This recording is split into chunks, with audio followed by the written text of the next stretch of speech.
noches. ¿En qué grande es el cine español? Vamos a tener la enorme fortuna de ver la película Los Santos Inocentes, dirigida por Mario Camus, y que a mí me parece que es una de las películas más grandes que ha producido la industria cinematográfica. Es una película que en su momento, y ahora también, por supuesto, lo tuvo todo. Éxito de taquilla como muy pocas películas lo han tenido, éxito de crítica también como muy pocas películas lo han tenido, prestigio en los mayores certámenes internacionales. Ya saben ustedes que fue premiado en el Festival de Cannes, un festival un poquito cicatero, porque solo premió la labor de Alfredo Landa y de Francisco Rabal. Era una película que hubiera merecido muchísimo más en aquel Festival de Cannes. A mí me parece que es una película que, vista hoy, justifica no solo que esté en la lista, en todas estas listas que se están manejando últimamente, de las mejores películas de la historia del cine, en los lugares más altos, me refiero entre los 3 primeros, entre los 4 primeros, sino que creo que es absolutamente justo. Ya saben ustedes que esta es una obra basada, una adaptación cinematográfica basada en una novela de Miguel Delibes, que por otra parte es un escritor que siempre ha tenido mucha suerte, mucha fortuna con la adaptación de sus obras al cine. La guerra de papá de Antonio Mercero también fue realmente casi un fenómeno sociológico en su momento. El disputado voto del señor Cayo de Jiménez Rico fue otro gran éxito. En fin, que Delibes, digamos que es un hombre que además es una justa correspondencia a su amor por el cine. Fue durante mucho tiempo escritor de cinematográfico, escribía crítica de cine en Valladolid, y bueno, me parece que sea justa esa correspondencia del propio cine con el autor. La adaptación, yo decía hace ya casi un par de meses que quizá la trilogía de las grandes películas españolas, de los grandes guiones del cine español, de las adaptaciones, no de los guiones originales, podrían ser La tía Tula, El bosque animado, que hablamos de él recientemente, de Rafael Azcona, y quizás, sin ninguna duda, también esta. A mí me parece que el trabajo de Larreta, de Manolo Maggi y del propio director Mario Camus es realmente digno de poderse comparar con los mejores guiones que se han producido en el cine, no ya en los años 80, que es la fecha de producción de esta película, sino siempre. Si yo tuviera que definirla, y muy brevemente, para dar paso a nuestro presentador, esta película yo diría que es una película auténtica. A mí me parece que es una película que está totalmente enraizada con una cultura, la cultura española, con una realidad española. Es una película, además, que el trabajo de dirección no solo ha sido trasladar una novela, sino que ha habido una preocupación muy grande por la localización de los lugares donde se desarrolla, por el mundo de los objetos que salen, por esperar realmente a que los cielos tengan esa luz invernal y que no vale cualquier toma. A mí me parece que es un gesto de amor maravilloso por parte del director de esta película, el entusiasmo enorme con que se ha tomado la novela de Delibes, que por otra parte Mario Camus ha sido un adaptador magnífico de otros novelistas españoles, como es el caso de Aldecoa, como ha sido el caso de Galdós. Pero vamos, digo que era muy brevemente porque está con nosotros José Luis Alonso de Santos. Muy buenas noches, José Luis. Hola, buenas noches. Tocayo mío. Ya saben ustedes que es uno de los más brillantes dramaturgos, yo no sé si la palabra es dramaturgo, comediógrafo, autores de teatro del teatro español contemporáneo. Muchos de ustedes habrán visto, Pares y Nines, habrán visto Bajarse al Moro, habrán visto La estanquera de Vallecas. Luego vamos a hablar de la última obra suya, que es La sombra de Don Juan, que está en itinerario en este momento, su última obra estrenada. Y bueno, además de eso, él en carne propia sabe también lo que es que le adapten sus obras para el cine, y además de eso es un gran aficionado al cine, un cinéfilo. Es de Valladolid también, como Miguel Delibes, y yo creo que nos podría decir brevemente un poco lo que te parece a ti Los Santos Inocentes y también la película Los Santos Inocentes. Yo creo que se ha dado, estabas hablando tú antes de fortuna, ¿no? Es un problema de fortuna y fidelidad. Los guionistas y el director han cogido esta historia porque les gustaba y han hecho esta historia, no han hecho otras, ¿no? Yo creo que eso ha podido suceder porque había un material tan rico en la novela, tan rico, que evidentemente no desvalora que la película sea una gran película. Han partido de un material muy rico, de unos personajes llenos de matices claros y de una estructura, por un lado, absolutamente tradicional, que se lee clarísimamente desde el principio a fin en la historia, ¿no? Y por otro lado, que está llena de una riqueza en el lenguaje. Delibes es un vallisoletano amante del lenguaje. Las palabras de los personajes los dibujan, los retratan, y entonces yo creo que con un gran acierto los guionistas han cogido lo que era útil y han mejorado lo que falta, algunas imágenes, un resto de esperanza que tal vez no hay aquí, que podríamos hablar después. Entonces yo creo que parten de fidelidad, de la fortuna, de una unión muy acertada y de un amor al lenguaje de la palabra y al lenguaje cinematográfico. Y luego ya pues yo creo que todos han contado la misma historia, una historia tradicional de unos buenos y unos malos, de unos villanos y unas víctimas, contada con toda la complejidad que tiene eso de relaciones entre seres humanos, lo cual lo hace una gran película. Yo he vuelto, al verla, ya la había visto muchas veces, al verla otra vez, pues me ha parecido que era que tiene la película mil matices extraños, maravillosos, que además luego coincide que estamos hablando de caza, una de las grandes aficiones de Delibes, y que luego hay unos magníficos actores que no solo son buenos, sino que están maravillosamente elegidos. Delibes dibuja muy bien los tipos, y el director ha tenido un acierto maravilloso a coger actores que no solo son buenos, sino que podían dar perfectamente esos tipos dibujados por Delibes. El resultado es una gran película, yo creo que para todos los tiempos. Muy bien, muchas gracias, José Luis. Está con nosotros también esta noche Juan Cobos. Hola, Juan, buenas noches.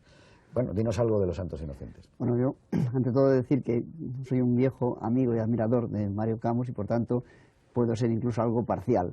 Pero hay una cosa que yo convendría... Sé parcial. Yo creo que hay que estar... Yo recuerdo que a final de los 60, vino un crítico inglés a España, hizo un reportaje sobre el cine español, tocó 2 o 3 capillas y parecía que prácticamente solo había Elías Querejeta. Y entonces yo, pues cogí, me puse pacientemente a escribir una carta en inglés que se publicó y se recoge en Sight and Sound, donde dije, se han dejado un nombre fundamental, que se llama Mario Camus, de cuya trayectoria no solamente ya hay de muestra, sino que habrá cosas muy importantes en el futuro. Y esto está escrito al final de los 60 y tantos. Eso avala que no son cosas de última hora. Luego con Mario he trabajado en un par de ocasiones, porque he creído mucho en él, y cuando había momentos en que la gente estaba un poco dudosa, yo tuve la suerte de poder decir a los productores, aquí hay un hombre que puede hacer cosas muy interesantes, aunque a veces los temas sean menores, pero es el momento para hacerlo cuando estaba la censura y no se ponían otras cosas. Y luego, lo que es fundamental en esta obra es que Mario es uno de los hombres que mejor saben leer. Es decir, que si no se sabe leer muy bien, es muy difícil adaptar. Y yo siempre digo, hay un ejemplo muy espléndido de lo que yo he conocido y más he indagado, que un lector inmensamente inteligente y muy fino para apreciar el valor de una obra y trasladarla al cine era Orson Welles. Era uno de sus grandes méritos, lo que la gente no ha valorado quizás demasiado. Bueno, pues Mario tiene esa cualidad, sabe leer tan espléndidamente que cuando adapta, y ahí está Ancela, ahí está Galdós, ahí está Delibes, cuando adapta demuestra que sabe mucho y que ha leído espléndidamente, y yo para mí en este momento la película creo que supera a la novela. Bueno, muy bien. Eso no ha sido parcial, ¿no? No, señor. Bueno, no, te lo digo en broma. Yo también creo que, además, la cultura de Mario Camus está de manifiesto siempre en todo lo que hace, en todas las adaptaciones. Miguel Rubio, buenas noches. También amigo de Mario, y por eso estáis aquí, pero además yo creo que unos grandes conocedores de su obra y también de esta película. Bueno, claro, he trabajado mucho y sigo trabajando con Mario Camus. Y debo decir que he defendido a tope la política de autor. Y la política de autor está basada en la amistad. Es decir, yo no he conocido a montones de cineastas, pintores o escritores, de los cuales me he sentido verdaderamente como amigos. Siempre he dicho que mi mejor amigo es Mozart, al que naturalmente no he tenido ocasión de conocer. Por tanto, sí, yo creo que voy a ser parcial. Lo que pasa es que estamos ante una película tan completa, tan compleja, a la vez tan sencilla, que yo creo que potencia absolutamente todas las cualidades que hay en el relato. El relato, contrariamente a lo que dice José Luis de los Santos, no es verdad, era muy difícil, y a mí me sorprendió mucho cuando vi la película que esa adaptación se llevara hasta ese punto, porque es una novela muy especial dentro de Delibes, con un carácter muy poético, muy poemático, es como un poema, muy hemingwayana por algún lado, sabe muy bien tocar un tema que parecería del Big Sur, el Big South o el Gran Sur de Faulkner, pero sin embargo lo hace con un tratamiento que yo creo que está dentro de la tradición novelística española, donde se mezcla una historia absolutamente brutal, absolutamente terrible, absolutamente cruel, con un sentido lírico y con un sentido épico que Mario Camus, yo creo que no solo ha sabido trascender o transportar a la pantalla, sino que en algunos momentos alcanza una categoría enorme.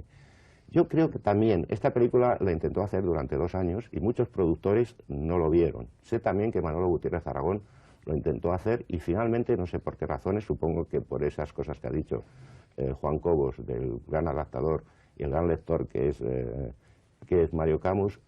Al final, Delibes se decidió por Mario Camus. A mí siempre me sorprendería saber qué hubiera hecho Manolo Gutiérrez Aragón con esta película. Pero hay una cosa que es importante en la película y que tenía que ver con cosas que ha dicho también José Luis García, y es que creo que esa película se merece también un homenaje del productor, de Julián Mateos. Esa película es en gran parte lo que es, por las facilidades, porque no hay nada que falte en la producción para que la mirada de Mario Camus sobre la obra de Delibes esté como está. Es decir, a mí me parece, desde luego, una de las películas más importantes de la historia del cine español, y en esas cosas que se dicen, o esas elecciones que dicen las 25 películas mejores, que deben ser las 1500 mejores películas que uno ha visto en su vida, yo nunca elijo ninguna película española porque me da siempre un poco apuro ser injusto. Es injusto porque el mundo del cine es limitado español, y entonces es injusto. Pero desde luego, entre las 1500 mejores películas que yo he visto, está esta en lugares muy importantes. Muy bien, muchas gracias. Bueno, pues vamos a ver la película de Los Santos Inocentes. Yo, sin contradecir en lo más mínimo que Mario Camus es un hombre de una enorme cultura y un gran lector, yo creo que también, y aquí se va a ver muy claro, lo van a ver ustedes ahora inmediatamente, es un director excelente. A mí me parece que la mirada sencilla que ha puesto sobre esta película, su forma de narrar, con nada de énfasis en ningún momento, demuestran lo que es uno de los más brillantes directores de cine que hay en España. Es una película feudal, es una película amarga, es una película de una Extremadura dura y seca, pero realmente toda ella tiene un temblor de emoción, y porque es una película llena de piedad. Creo que ese punto de vista de la piedad de Mario Camus es lo que hace esta película, como dice José Luis Alonso de Santos, una película buena cuando se hizo, después y realmente siempre. Y nada más, que se fijen ustedes en uno de los mejores repartos del cine español moderno, porque creo que todos, absolutamente todos, Terele Pávez, Alfredo Landa, Juan Diego, Francisco Rabal, todos hacen un trabajo que creo que con el premio de Cannes, de Landa y de Rabal realmente están también todos ellos premiados. Vamos a ver Los Santos Inocentes.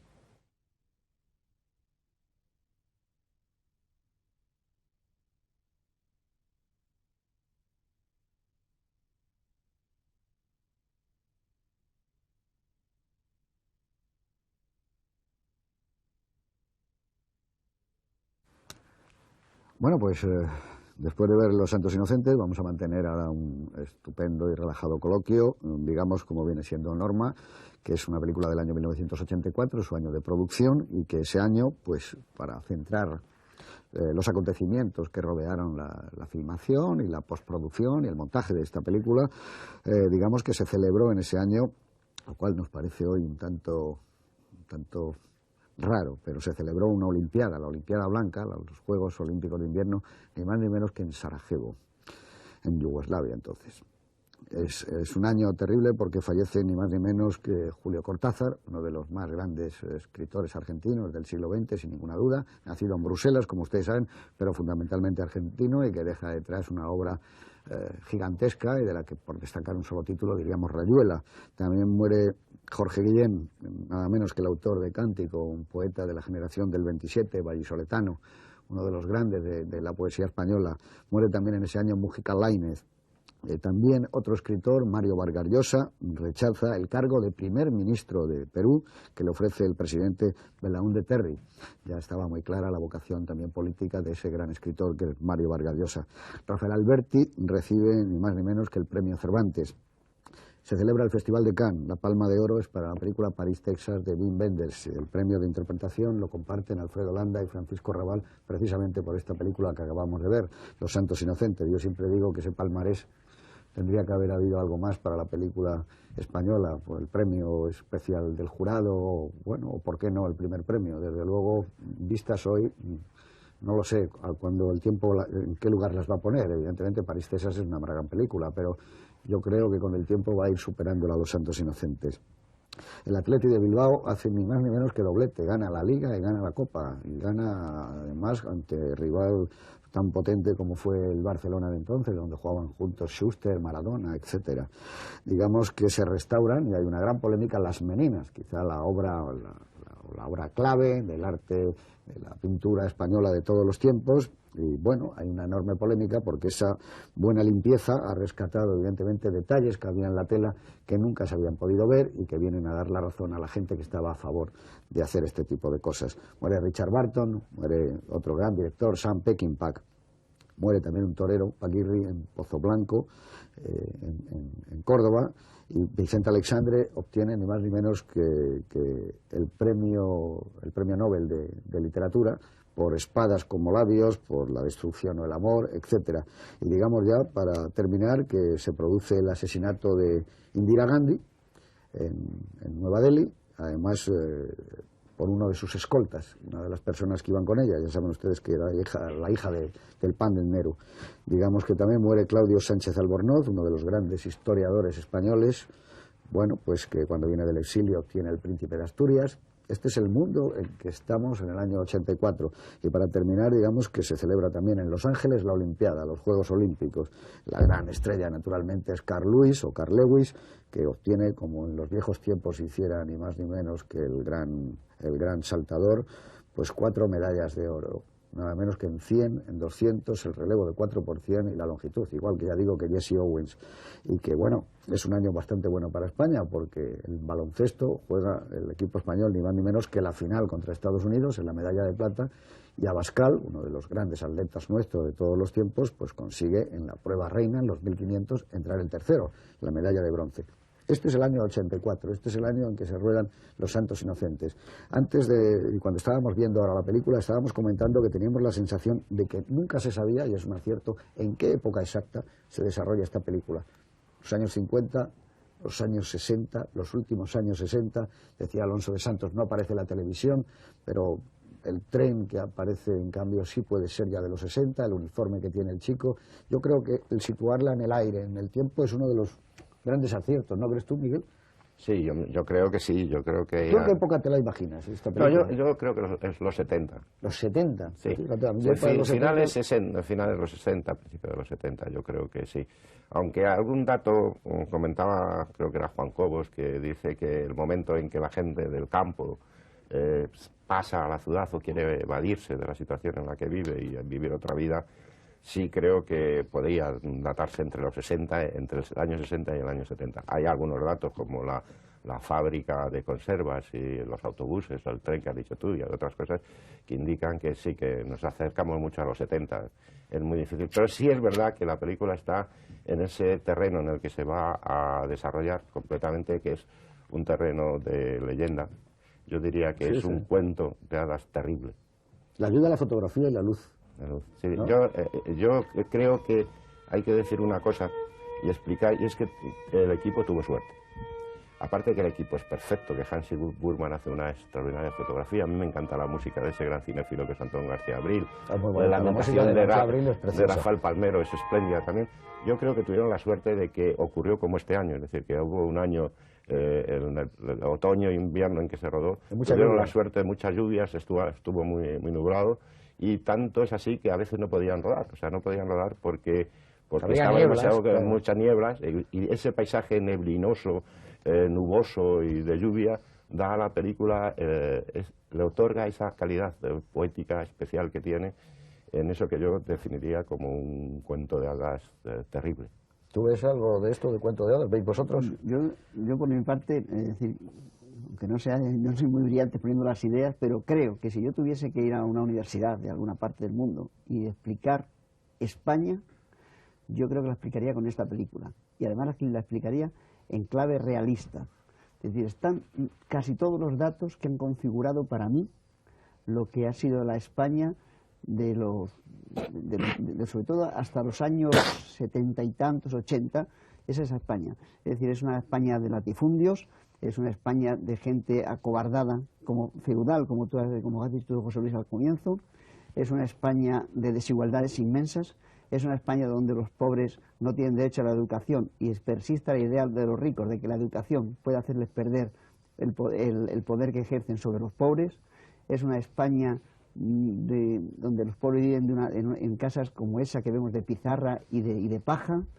Está el momento cumbre en que los hijos ya se van a rebelar contra esa situación y van a dar el vuelco a una España más moderna, donde los padres todavía se resignan, donde empieza la huida a la ciudad. Ya sabemos que Nieves posiblemente acabará en otro sitio después de haber sido criada del señorito ya a la fábrica, que ese es un mundo que yo he conocido mucho por los documentales. Después el hijo va a ser mecánico, posiblemente va a acabar en Madrid, va a acabar en los suburbios de Madrid, de Barcelona, de Bilbao, haciendo una gente que a veces después han traído a los padres, y los padres se han encontrado totalmente desarraigados en la gran ciudad, echando de menos quizá los ambientes y los aires del campo, que ya no van a tener nunca. Es decir, yo creo que es una película con la cual perfectamente se podría hablar de la historia de España. Yo quisiera decir antes, y ahora seguimos como entre paréntesis, que muchos de ustedes habrán fijado que la película está dedicada a Julián Ruiz. Julián Ruiz, conocido en el mundo del cine como Julipi, ha sido una de las mejores personas que ha habido en el cine español, por un lado, como calidad humana, como categoría humana, pero luego ha sido uno de los más grandes maquilladores del cine mundial. Yo creo que se le deben grandes hallazgos y grandes aciertos. Entre otras cosas, Omar Sharif pudo hacer la película Doctor Zhivago precisamente por la peluca que le hizo Julián Ruiz Julipi. Me parece que es un homenaje que también nosotros queremos rendir al recuerdo de este hombre extraordinario. Y nada más, y seguimos. Dinos algo ahora de que la hemos vuelto a ver la película juntos. ¿Qué te ha parecido? Sí, yo sigo pensando lo mismo que decía antes. Lo que se ha dicho es todo muy interesante. Yo creo que ese juego del tiempo tiene que ver con la estructura social. Yo creo que explica España no solo porque explica todo eso, sino porque explica las relaciones con los tiranos. Esta película plantea un tirano moderno, un tirano cariñoso, un tirano afectivo, un tirano moderno, un tirano de nuestra época. Está escrita la historia en el 81. La ambientación está mucho más atrás porque va a ser más fácil de entender esas relaciones y se va a dar un cambio. A mandar, que para eso estamos, es frase de los padres, pero ya no es frase de los hijos. Yo creo que uno de los aciertos de guión de la película, porque en la novela no se ve después la evolución de los hijos, es que tengan la evolución que tengan, sean mecánicos, sean ingenieros o sean presidentes de gobierno, ya no van a decir a mandar, que para eso estamos. Yo creo que eso es un cambio de lenguaje entre los padres y los hijos. Y evidentemente yo creo que el elemento esencial a partir del cual está elaborada la historia, y sin él no habría historia, habría ambiente, es ese tirano, ¿no? Ese ser que lleva la acción a la catástrofe porque entiende el mundo como algo que le sirve, cariñosamente, amablemente, pero le sirve. Y que cuando alguien se cae de un árbol va y dice: maricón, que casi me das. O sea, lo que le preocupa es...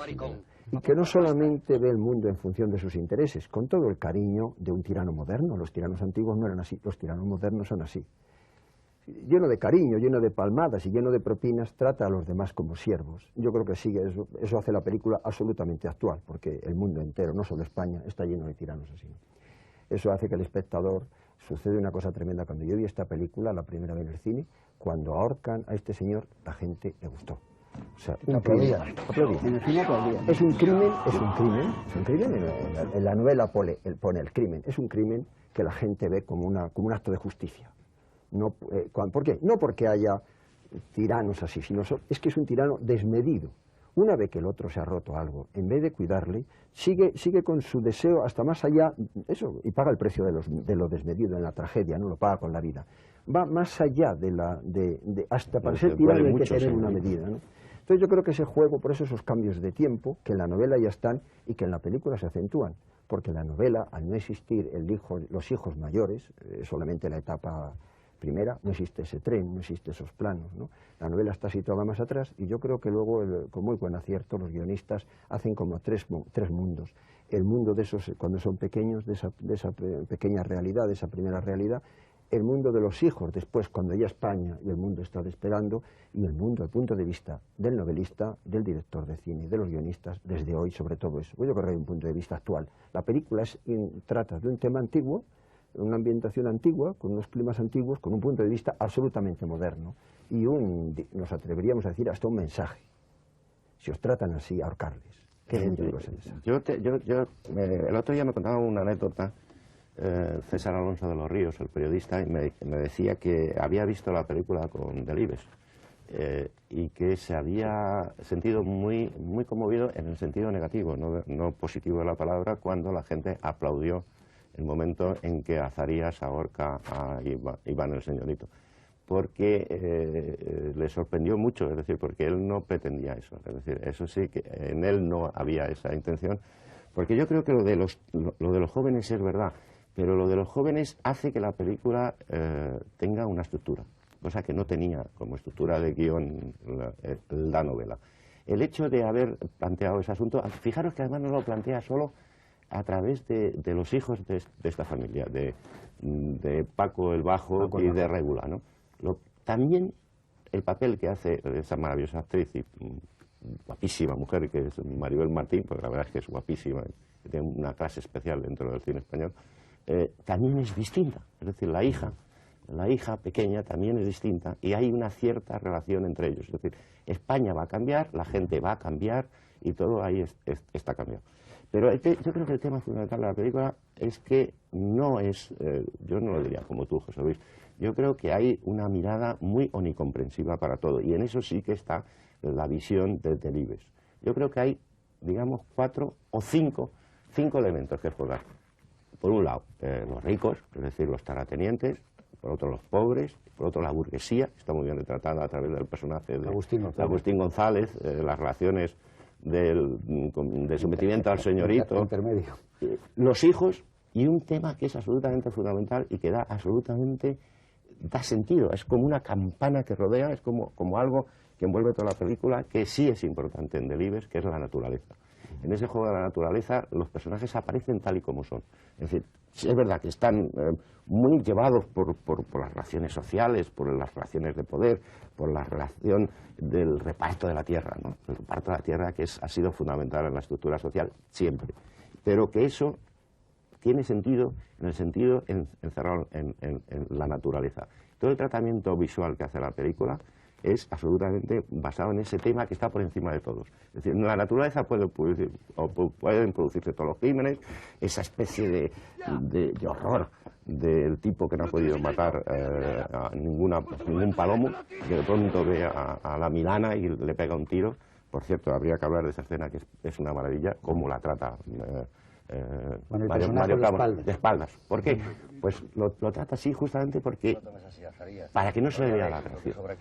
A mí me parece que ese es un momento, hay 2 o 3 momentos en el que se podría explicar lo que es la puesta en escena. Si Juan Cobos explicaría la realidad española a través de la película, yo me atrevería a explicar, probablemente como muchas otras películas, y me gustaría hacerlo a partir de las películas españolas, toda una teoría de lo que es la puesta en escena. Ese momento es un momento de puesta en escena, como hay un momento que me parece uno de los momentos más prodigiosos de la película y que solo a un director con el talento de lo que es la puesta en escena se le puede ocurrir. Es cuando el hijo Quirce, el chico vestido de militar, va a llevarle el crucifijo al tío, a Zarías en el manicomio. Es ese momento de aproximación de la cámara, mediante una serie de leves encadenados que hace con todos los personajes cuando va a contar la historia, que es muy bonito. Pero fundamentalmente hay un momento que dices, eso es de un gran Mettegansen. El momento en el que Quirce se echa para atrás, se separa de ese horror. Desde ahí está el contenido de toda la película, que también está diciendo eso. Yo no quiero más eso. Basta ya de hace unos días. Basta ya de estos horrores. Esa es la esperanza que yo creo que tiene la película, que no tiene la novela. Porque la novela termina que un señor ahorca a otro y pasan por arriba las zuritas.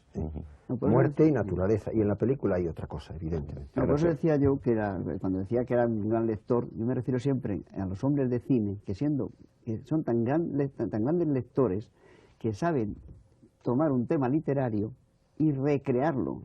Y no se quedan en la letra, sino que van a la letra, al espíritu, y lo amplían si es preciso. Eso yo lo he estudiado en Wells, por ejemplo, bastante, pero en Mario pasa. Es que es un hombre que cuando lee, estás viendo, él está viendo las posibilidades de aquello. Y por eso ha interpretado también a todos los grandes novelistas que han caído en sus manos. Eso es un don que solo puede tener un hombre de la sensibilidad que tiene. Y como por otra parte Mario es un hombre ciertamente algo tímido, retraído, que no le gusta enfatizar las cosas. Si veis, hay un hecho que cualquier otro director habría caído en el tremendismo, que es el tema de la niña chica. Esto Mario lo da casi siempre en el mundo de la banda sonora. Claro, lo da por sonido. Pero no, y ahí está el pulso de él. Yo creo que es un momento de gracia en la carrera de Mario Camus, un momento de esplendor, porque no solamente es un gran lector, sino un hombre que sabe ver muy, muy bien el cine de los demás y como consecuencia lo asimila y lo transmite a lo que hace él. Claro, por ejemplo, hay una simbiosis perfecta entre el lenguaje maravilloso de Delibes, con palabras como, yo tengo que apuntadas, morugo, tronzada, cuando la pierna, y entonces él ha utilizado un lenguaje cinematográfico igualmente sencillo, como dice Miguel Rubio, a base de encadenados muy suaves, a base de fundidos en negro, que eso es un lenguaje específico del cine. A mí me parece que cuando hablabais antes de lo del tiempo, hay una cosa que queda clara desde la primera imagen que define la película. Es una fotografía que va surgiendo muy suavemente, con una especie de contemplación en el tiempo, con majestuosidad. Van saliendo esa imagen de esa familia de Paco el Bajo. Esa imagen llega a un momento de un gran esplendor visual y otra vez vuelve a bajar ligeramente. Yo creo que esa manera de narrar es la que aproxima tanto al corazón de la gente de la película, porque está hecha con unos elementos puramente visuales. Cuando se mueve la cámara, en los escasos travelings que hay con Paco Raval, que va corriendo de una puerta a otra, tiene un sentido, ese movimiento especial, pero luego no es un movimiento poco, además, claro, porque él está absolutamente con una puesta en escena contemplativa.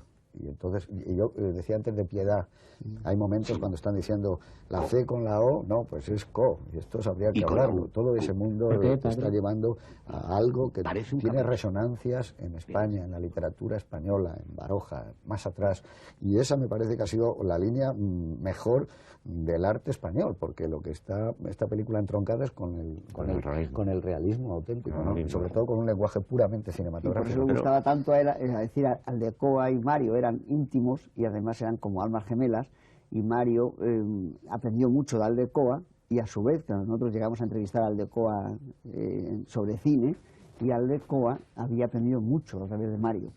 Decías tú lo del viejo sur, el Deep South, la foto esa que sale. Eso puede ser. Eso es el Deep South, sí, Deep South, porque el Deep Sur es lo que está al lado de Monterrey. El lo Deep profundo, South. el sur profundo, a mí me parece que eso es una imagen de Faulkner. Sí, pero hay una cosa, yo creo. Porque eso es faulkneriano, eso puede ser en los pantanos de Florida, una familia, ¿no? Me gusta que lo plantees. Yo creo que, fíjate, yo creo que sí, que es verdad, pero no es Faulkner. Es decir, yo creo que... No, digo que esas son unas imágenes que llevan a un tipo de literatura. No, yo creo que Mario Camus, y por lo que decías tú de su relación afectiva con Aldecoa, está mucho más cerca de Hemingway, ¿no? Incluso en la manera más directa y más sencilla de narrar, no tiene nada que ver con la literatura barroca. Faulkner es mucho más barroco, ¿no? No, yo creo que yo he sido un gran amigo de Ignacio, y Ignacio Aldecoa, su gran influencia era Faulkner, también Hemingway, quiero decir, todos los americanos y los italianos. No, pero fijaros que yo creo que sí que es importante esto que planteáis. Vamos a ver. ¿Cómo se podía haber tratado esa historia? Esta historia se podía haber tratado en estilo faulkneriano, es decir, está contando unas historias terribles, unos hechos y unas situaciones. Todos recordamos de esa película, nunca se nos olvidarán 5 o 6 imágenes. 5 o 6 imágenes nos olvidará el olfateo de Alfredo, de Paco el Bueno, el ahorco, Paco el Bajo. Paco el Bajo, fíjate que... Paco el Bajo y el Bueno. Fíjate que Paco el Santo. Hay una serie de imágenes que no se te pueden olvidar. Es decir, de la película lo tendrás. Una de ellas es esa. Una es esa imagen emblemática de la familia. Pero yo creo que lo que es interesante en el caso de Mario es haber elegido no a Faulkner, sino a Hemingway. Porque se acerca mucho más, en ese sentido, a Delibes. Y se podía haber hecho una versión con esa historia que fuera al estilo de Valle Inclán. Es decir, podía hacerse una versión en ese sentido. Sí, yo creo que lo que hace es una versión al estilo barogiano. Es decir, lo está contando con una cierta distanciamiento, porque lo que está contando es tan importante que no le importa meterse en la historia, no necesita meterse en la historia para contarla con esa delicadeza, con esa especie de elipsis, con esa manera de mirarlo y observarlo que le encanta, y que yo creo que por eso es un gran Metteransen. Todos los grandes Metteransen son los que son un poco Boyer. Es decir, quieren saber, cuando tú diriges también, quieres ver algo que está pasando. Y él no trata Mario no es un hombre que prepare excesivamente las películas. Hace que los actores actúen de una manera determinada y espera de ellos algo que siempre le dan. Yo creo que, siguiendo con ese razonamiento, una de las cosas estupendas de la película es que ellos son simples en su lenguaje, pero no en su pensamiento, ¿no? El respeto y piedad por los humildes está en que son seres que hablan poco, pero piensan igual que los demás. O sea, esa idea tremenda de que el que habla poco piensa poco es, pues eso. Y ahí hay escenas hablando de esos momentos maravillosos, una escena es cuando viene el capataz y dice que la niña a servir. Y ellos se han hecho la ilusión de que la niña va a estudiar y va a ser diferente. No dicen nada más que a mandar, que para eso estamos, pero piensan. Pensábamos que iban a ir al colegio. Y eso que piensan, no hace falta decirlo en ese momento, está dicho un poquito antes con una frase. Se ve en los ojos de los actores que interpretan muy bien ese momento y en esa fotografía que retrata muy bien ese momento, el momento de la gran desilusión. Ellos esperan que sus hijos sean algo más y ahí se les cierra el camino para que sus hijos sean algo más, ¿no? Y ahí hay una expresión de que ellos tienen pensamientos, cierta rebeldía, hay un diálogo entre marido y mujer a un nivel extraño que la cámara recoge, esa cosa maravillosa que puede coger el cine, tan difícil de coger con otros medios, ¿no? Que no se expresa con palabras. Con palabras solo se expresa la sumisión, dentro está viendo rebeldía, tristeza, sufrimiento, y el director está con ese sufrimiento, por eso tiene esa piedad por sus personajes. Por eso es maravilloso, porque es una película que hay que hablar individualmente de actores, no solamente de un casting maravilloso que hacen. Y que viene, la primera vez que estoy con Mario en un rodaje es en Jun Sánchez en Barcelona, donde está con Julián Mateos de actor. Y no hay que olvidar que tanto Julián Mateos como Maribel son productores de otra película que se ha pasado en este programa, otra película extraordinaria y muy buena, que en todos los aspectos, que es El viaje a ninguna parte. Es decir, que no es casualidad, sino que van buscando un cierto tipo de cine de calidad con grandes directores y grandes intérpretes. Y en esta película, por ejemplo, el trabajo, para mí, es excepcional, aunque hay todo el reparto muy bueno, pero todo lo que dice Alfredo Landa como Paco, cuando no habla, es casi tan importante como cuando habla. Y no digamos nada ya que el de quitarse el sombrero, porque los dos están geniales en Terele Pávez. Para mí ellos dos, en sus silencios y en sus palabras, combinando ambas cosas, son un retrato algo extraordinario, algo de actores que si no fuese un país en el sur de Europa, en este momento esta película, como decía José Luis, en Cannes habría sido el gran premio y habría copado todo. Porque realmente... Yo creo que a lo mejor no fue el gran premio porque tiene un defectillo, ¿no? No tiene un par de defectillos, se puede hablar de los defectillos. Pero yo antes quisiera, perdonad, es decir, yo creo que una cosa que hay en la película absolutamente extraordinaria son las miradas. Sí, las miradas. Bueno, por ejemplo, todo, a mí me parece... Todas las películas contemplativas son películas de miradas. Todas las miradas, es decir, es verdad lo que decía José Luis, es decir, las miradas lo están diciendo todo. Un leve apoyo en una frase, esas miradas que se cruzan, Terele Pávez y Alfredo Landa, cuando dicen, nos la quitan a la niña, a Nieves, nos quitan a Nieves, y a Nieves que tiene el talento de la madre. Porque es mucho más rebelde Terele que Paco el bajo, iba a decir otra vez el bueno. Que es bueno también. Que por cierto, a mí, dentro de que el conjunto es extraordinario de actores, están todos bien. No hay nadie que no esté mal. Agatha Liz, están todos bien. Yo, sin embargo, creo que el trabajo, que es absolutamente inmenso, es el trabajo de Landa. A mí, Alfredo Landa, que me parece uno de los mejores actores del mundo, lo digo en serio, que mira que ha hecho películas en que donde solo la salva él a veces, solo hay unas situaciones, a mí me parece que esa mirada de sumisión, pero a la vez de rebeldía, de ir tragando, dice, a ver, oír y callar. Porque está la dignidad en la sumisión. Está la dignidad en su cara. Pero que hay una noche de parcialidades. Y yo he de confesar ya una vez en mi vida que una parcialidad mía inmensa es una admiración incontenible por Alfredo Landa. Y claro, Absoluto, es que se puede ver de muchas maneras. Y yo ahora diré una cosa, además, que creo que estáis absolutamente claro. Lo de Alfredo Landa, el trabajo es portentoso. Porque es un trabajo distinto, por ejemplo, al de Paco Rabanne. El de Paco Rabanne lo que te causa admiración enormemente es también esa imagen de Paco Rabanne, con ese traje que lleva, que todos sabemos que lo ha comprado a un viejo buhonero, con esa dentadura postiza que ha fabricado para él un dentista. Entonces, la imagen esa es una imagen de una solidez enorme. Lo que ocurre con lo de Alfredo, hay otro personaje que a mí me parece que está excepcional, que es Juan Diego. A mí me parece que es prodigioso el trabajo de Juan Diego. Bueno, claro, lo que tú dices está en todo. Pero hay un momento en donde se mezclan Alfredo Landa, ese mundo de la mirada, que aunque sea un hombre sumiso, le ves con una gran dignidad, mucho más allá que cuando está olfateando, que es una situación indigna que él hace digna. que es una situación cruel que él hace noble, cuando va como un perro, es cuando habla con José Guardiola, porque en ese momento hay mirada y hay diálogo, cuando le va a decir lo de su cuñado, que si es verdad que le han despedido.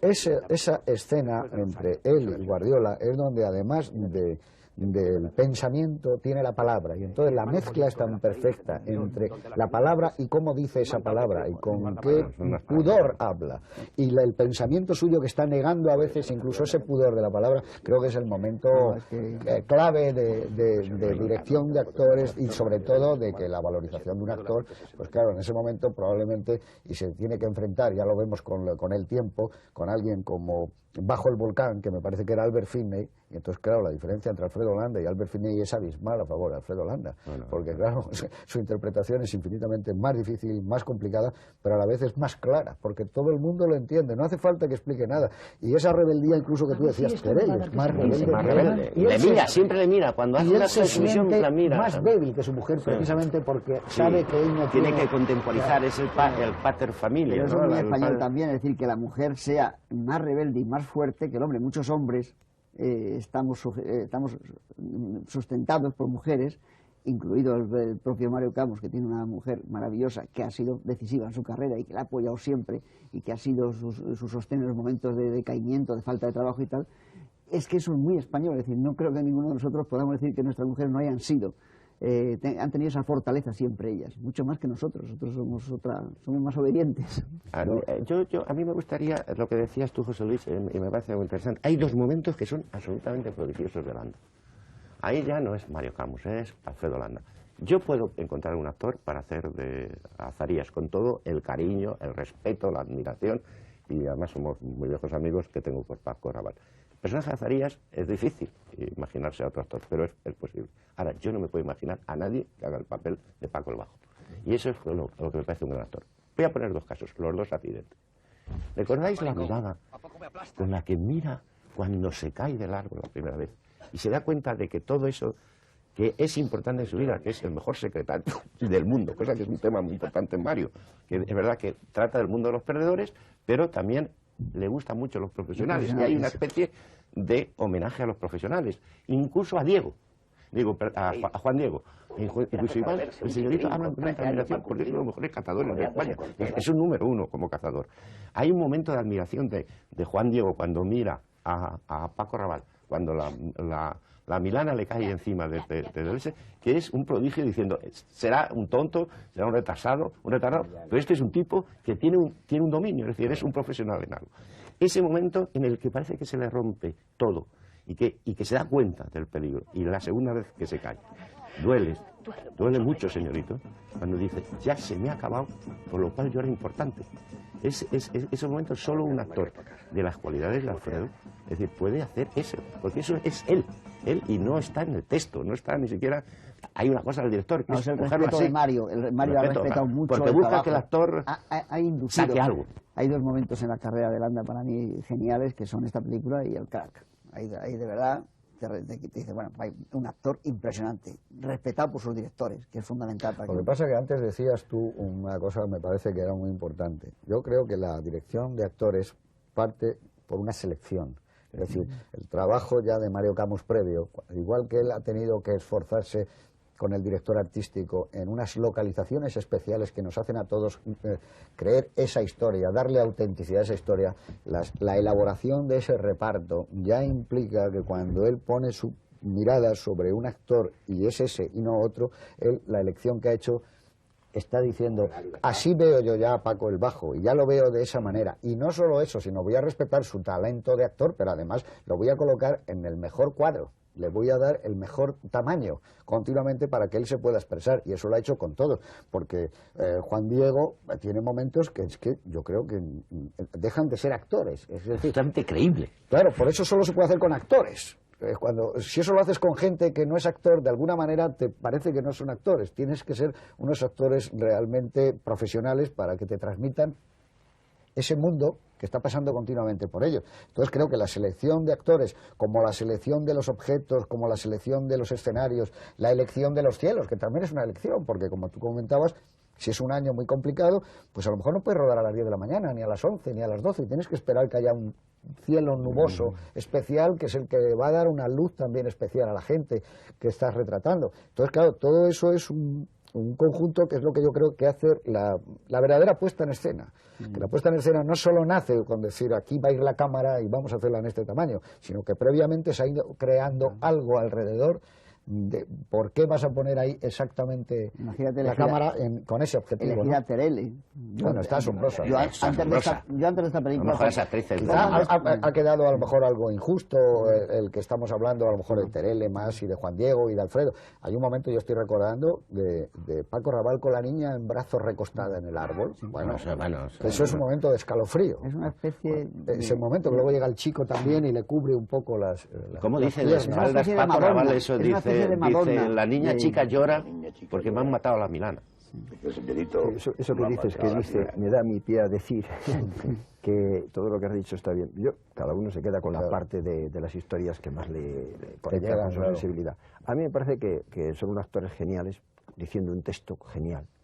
Yo creo que cuando hay que decir esas frases, sospecho que no han estado ensayando 5 meses, sospecho que no se han vuelto locos y han tenido que hacer la película 2 veces, sospecho que las frases eran Milana bonita y te ponen yo no digo que sea fácil, pero te ponen esa ropa, esa dentadura, no sé qué, esa localización. Dice, ¿y qué dice? Dice Milana bonita.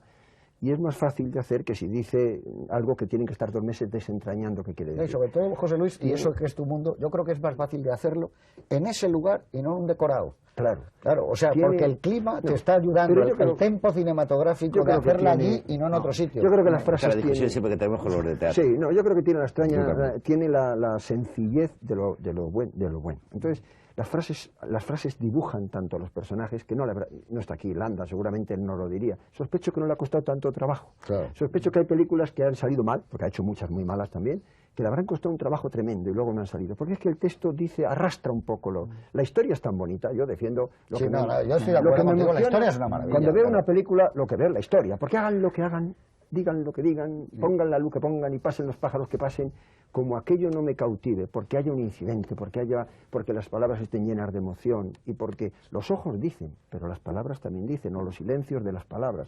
Y yo creo que son unos diálogos maravillosos. Pero José Luis, mira, ese plano, un poco angulado hacia arriba, caído en el suelo, y lo que hay en la mirada, en lo que está sintiendo Landa, eso es lo más difícil del mundo para un actor. Pero yo creo que eso se basa en una cosa de la que habéis hablado muchas veces aquí en esta especie de tertulia sobre cine, y es la necesidad, casi el deseo casi vicioso que sienten algunos directores, entre los cuales incluyo a Mario Camus, por supuesto, de querer ver por primera vez eso. Es decir, eso que el famoso artículo de Alexandra Strick sobre la puesta en escena a propósito de Mizoguchi hay. Es decir, esa especie de vicio de voyeur, de querer ver algo por primera vez y de ofrecerse en primer lugar como espectáculo y decir, quieta la cámara, voy a ver qué va a pasar aquí. Eso es lo que hay en esta película. Hay en la película del sur, hay en una serie de películas españolas, en muchas no las hay, en muchas extranjeras no las hay, y eso solo es posible, primero, con un gran actor, con alguien que lo ha entendido muy bien el personaje, con alguien que tiene la capacidad de concentración y de expresividad que tiene y de talento, porque yo estoy convencido que Alfredo Landa es un lector extraordinario, porque hay que saber leer muy bien para luego hacer eso, para hacer ese gesto de impotencia, de que el mundo se le viene abajo, es decir, que se le viene abajo con una mirada y con un solo... Mira la frase que dice el otro, es que con esa frase se rellenan 10 minutos. Serás maricón, ¿a poco me aplastas? Bueno, pero con serás maricón, ¿a poco me aplastas? Dibuja el personaje de él, el personaje del otro, dibuja lo que está sucediendo. ¿Qué frase? ¿Qué se puede decir mejor que serás maricón, ¿a poco me aplastas? Porque es tremendo. Que cuando un señor se cae, lo único que te preocupa es que casi te da, que ni siquiera te ha dado, ¿no? Es desolador. La frase es tan desoladora, tan terrible, que es una tragedia. La frase es una tragedia. El lenguaje castellano que permite decir eso es una tragedia. No, José Luis, yo estoy absolutamente... pero es que hay una cosa también importante, que es que eso se puede hacer bien y mal. Claro. Y claro, ahí está Mario, que ha colocado la cámara en el sitio exacto. Los actores maravillosos. Ha dicho esto con la cámara. Y hay vivencias. Yo te puedo recordar, vamos, Me una dejamos pequeña ahorita, anécdota para animar un poco la cosa. En el año 65, una cosa, vamos, Mario va a hacer una película con unos amigos míos que lo van a contratar y tal, y dice, bueno, pues hay una idea ya, como hay poco tiempo que Mario estaba haciendo Conozca usted España y tenía que ir al sur a hacer y fuimos los dos juntos y fuimos en el viaje y en los días esos trabajando en el campo y todas esas cosas. Y nos pasaron dos cosas que yo luego en esta película digo, pues son estas y otras muchas cosas que le han pasado, están en la película. Una de ellas, vamos en Jerez, a uno de los hombres posiblemente más ricos de España y con más tierras y más todo. Y Mario tenía que grabar con él un texto y luego dice, bueno, pues seguimos por la tarde. Pero llega la hora de comer y nos ponen en la calle, a él y a mí, y al chofer de televisión española que producía aquello. Y no había, en el campo, tuvimos que ir a una especie de apeadero y tal, y allí comimos lo que pudimos de mala manera y tal. Esa cosa queda. Y en esa misma película tuvimos que parar en Jaén y hablar con unos olivareros para hacer unas cosas también. Y los olivareros nos cuentan, los que estaban allí trabajando en el campo, que eso era de unos señoritos que vivían en Madrid y que, bueno, dice, aquí no vienen nunca, todos los años esta cosecha les da 4 o 5 millones de pesetas de entonces, dice, pero aquí no vienen nunca y tal. Esas cosas, con muchas otras que habrá pasado, más todo el mundo del IBEX, están en la película, después. O sea, que un director se enriquece día a día. Sí, y eso hace la visión maravillosa. Tú has dicho antes, cuando he hecho yo una referencia a que esta película, en mi opinión, podía haber sido la Palma de Oro de Cannes de ese año, que yo creo que lo merecía, que lo debería haber sido, sin hacer de menos a París, Texas, pero vamos, para mí no hay ningún color. Esta es una película que se acerca a esas películas que a mí me parecen grandiosas, como El Intendente Sancho, donde la presencia de la naturaleza que tú citabas es enorme, los prados empapados, el canto de los pájaros, ellos en contacto con ese mundo. Tú has dicho, bueno, pero a lo mejor no se le han dado por dos pequeños errores, o decías tú algo. ¿Cuáles serían esos errores? Pues yo creo que tiene la película un defecto que tarda mucho en empezar. Es mi punto de vista. Se tira media hora dando más de lo mismo, dando el ambiente, se enamora del ambiente, de eso se enamora. Cuenta la vida de los humillados y ofendidos en general. Y las vidas en general no nos interesan. Hasta que sucede el incidente de que este señor se cae, cuando este señor se cae, empieza otra película. Empieza una película que se precipita hacia el abismo, o sea, que ya empieza por hasta entonces va por una llanura y luego va por un tobogán. Porque luego ya nos interesa qué va a pasar, qué va a suceder, le va a llevar, no le va a llevar, va a ir así, le lleva. O sea, y ahora no lleva este, ahora lleva al otro, y ahora mata, como no lleva al otro no caza, como no caza, esto ya se va desencadenando la tragedia. Desde el momento en que se cae, si no se cae del árbol no hay película. Vamos a ver, el que se caiga del árbol... El ahorcamiento, pero... ¿Cómo? Y si no la ahorca, No, es que ahorcarse es la última bajada por el tobogán, no. El que se caiga este señor del árbol y el que el otro se empeñe en cazar ese día hace que vuelva a ir y se vuelva a romper, y como se empeña lleva al chico, el chico no le hace ese servicio, y como se empeña lleva a Zarías y como no caza mata al otro. O sea, si no hubiera caído del árbol el otro no hubiera pasado. Es lo que se llama el incidente que desencadena la tragedia, vamos. Pero ese incidente que desencadena, que precipita la velocidad de la película, tarda un poquito. Entonces la primera media hora, bueno, mi punto de vista es que la primera media hora es lenta para una película que luego coge otra velocidad. Hay dos películas, dos ritmos de película. Una narrativa que cuenta historias en general, humillados en general, y otra la película que ya cuenta la historia en concreto, minuciosa, importantísima y rápida, coge urgencia. La película coge velocidad. El coche coge una velocidad tremenda a partir de que este señor se cae del árbol. Sospecho que la primera parte de la película puede ser, a mí me parece discutible, me parece un poquito... A mí, bueno, que decir, dentro me parece indiscutible, es lo que el viento se llevó también. Decir, a mí no me gusta nada. Bueno, no, he dicho esa como podía haber dicho. Quiero decir que es una gran película, pero creo que ese es un defecto que eso, de las dos velocidades, nada más, en mi punto de vista. Yo creía que ibas a decir otra cosa. A mí, yo no no comparto tu opinión, porque desde el primer momento que hay un plano de arranque espléndido cuando llega el tren y el chico baja, pide un café y se sienta, empieza a escribir, a mí me hipnotiza la película. Y es más, yo, aunque no hubiera habido el ahorcamiento, a mí me parece que la sensación de la época sería la misma, porque los interiores donde viven esos personajes, ojo, son interiores miserables pero llenos de dignidad, ¿eh? A mí, yo creía que ibas a decir que hay yo por ponerle ese error, creo que el personaje, no ella como actriz, que está estupenda, el personaje de Agatha Liz es demasiado obvio que enseguida va a tener un flair con Iván, porque he dicho un par de defectillos, y el segundo es esa historia lateral está mal contada. No, es que Esa historia está como es exagerada. que a lo mejor sin tantos, sin haber desmenuzado tanto, hubieras llegado a la consecuencia evidente de que allí estaba ocurriendo también esa historia lateral que tú dices. Yo de todas maneras creo que, que eso está en la novela de Delibes. O sea, Sí, pero no contado así. Sí, está, Perdón, lo ha contado la historia de esta hay mujer. Hay que explicitarlo, José Luis, hay que explicitarlo. Curiosamente, Tiene la diferencia, es que hay que explicitarlo. Pero de todas maneras, yo creo que también la novela arranca lentamente. El primer capítulo que se llama Alzarías, que hay 4 capítulos, el chico, Cirque, Nieves, es decir, nos va contando la historia redonda y eso hace que la novela, que la película tenga un guión excelentísimo, excelentísimo. Por cierto, yo no puedo trabajar en este guión porque estaba ocupado en otras cosas, ya lo siento. Sí, tiene un guión excelentísimo y se basa justamente en esa estructura. Estamos pensando en una estructura de cine. Si nosotros no entendemos, porque lo que nos está contando es algo muy patético, que solo al final tiene sentido. Es decir, al final verdadero es la despedida del hijo. Cuando el hijo se va. Cuando el hijo se va.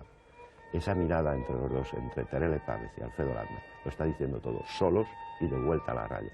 En la novela de Delibes existe también esa descripción, es decir, nos está describiendo un ambiente en el que va a ocurrir una tragedia, un cuento de hadas terribles, como me gusta a mí definir, lo que queramos, es decir, pero sin esa especie de minuciosidad en que nos está presentando a todos los personajes, yo creo que él tiene, Mario tiene en la cabeza una cosa que curiosamente la tenía Truffaut siempre en la cabeza, que es una frase de John Ford, porque esta película tiene mucho de John Ford, que es la gran pasión de Ford y de Hawks, diría yo, algo de Hawks, la manera de mirar con patetismo, con cariño y tal, pero con una mirada, digamos, a la altura de los ojos, como siempre hemos dicho, como decía el propio Hawks. Hay mucho Ford, y es una frase que curiosamente a él le influye mucho. Hay 2 frases que tiene siempre en la cabeza Mario, que dice John Ford.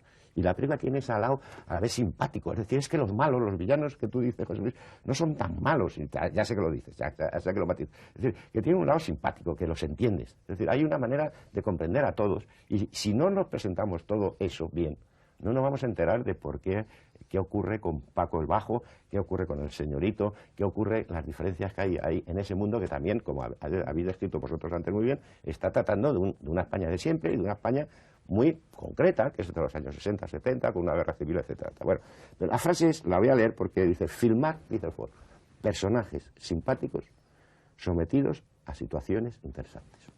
Claro, para filmar personajes simpáticos, o personajes que nos buscan patetismo o algún tipo de interés, evidentemente tienes que detenerte, tienes que hacer una mirada reflexiva, como decía José Luis García, es decir, tienes que hacerlo así. Y otra frase es, todo debe ser claro y simple dentro de la complejidad.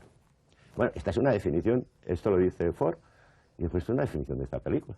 Porque todo es simple y claro. Ahora, para ser simple y claro... También de Delibes, porque es así de claro, sencillo, no, así. Y de claro. Es incluso más sencillo. Sí. Bueno, vamos a ver, si tuvieras que quedarte con un plano, con un instante, con un momento de la película, ¿cuál sería el tuyo? Para la historia, para poder contar la historia, la caída del árbol.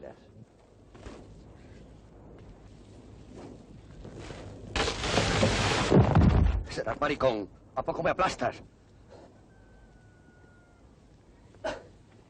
Por bonito esos cruces de miradas de ellos del matrimonio. Bien al final, cuando su vida se quedan desterrados, se podría llamarlos desterrados. Al final los humanos se quedan allí para siempre, fuera, hasta sin sus hijos se quedan sin todo, desterrados. Cuando el último plano, desterrados y que pasan por arriba las zuritas. Porque ahí enlaza la historia de la novela con la historia de la película.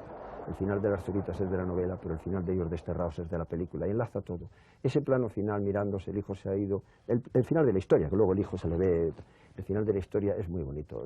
Los planos de ojos, marido y mujer, son para mí lo más importante de la película. ¿Y para ti, Juan? Pues para mí, eso el final, como decía José Luis, también es maravilloso, y a mí me recuerda al final del intendente Sanson, cuando el hijo encuentra a la madre perdida en un lugar y tal, que recuerda, ojo, que es que Mario ve mucho cine y sabe ver mucho. Pero hay un momento maravilloso que es cuando toma la palabra Terele, una de las veces que ella toma la palabra y queda, la